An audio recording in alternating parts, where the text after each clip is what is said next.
Yorùbá ní. Ojú tó lé ojú tó ko, òwe Yorùbá ní. Níbikíbi tó bá wà ṣáàtì máa wojú tó lé ojú tó ko, òwe Yorùbá ní. Ìròyìn tó lọ lọ́wọ́lọ́wọ́ lọ bá mi rí wọn. Àbò fẹ́ polówó ọjà lọ bá mi rí wọn. Ojú tó lé ojú tó ko, òwe Yorùbá ní. Èyí tí wa alfa ọ̀sẹ̀ wa ṣe wa ókè wa wà ní umura 2024 ìmúra bẹ́ẹ̀ ni àwọn bí àwọn ní. Ọ̀gá wa lójú oko iṣẹ́ ti gbọ́. Àpèsè wa inú bàbá ọ̀nàrẹ́bù tẹ́ láwa àlọ́ gbé kínní àtúnjú bẹ́ẹ̀. Ìbẹ̀rẹ̀ máa wà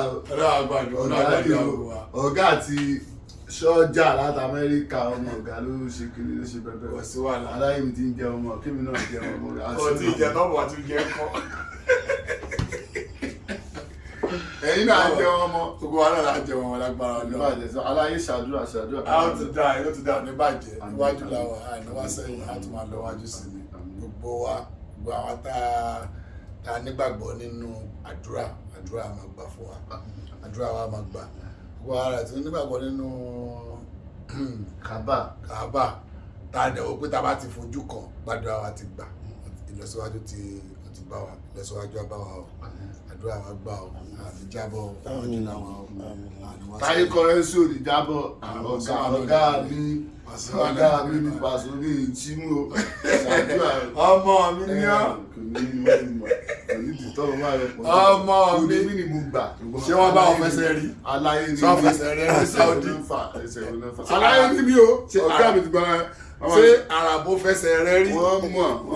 Àràbò ṣé ó fẹsẹ̀ ó fẹsẹ̀ ń bàjẹ́ tí.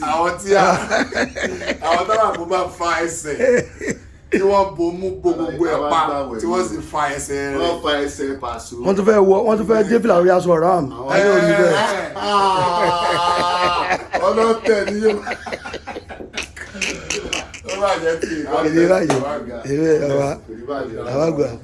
Hey, thanks for watching this video.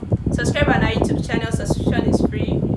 You can call us on 0080597807 for your event coverage. Thanks.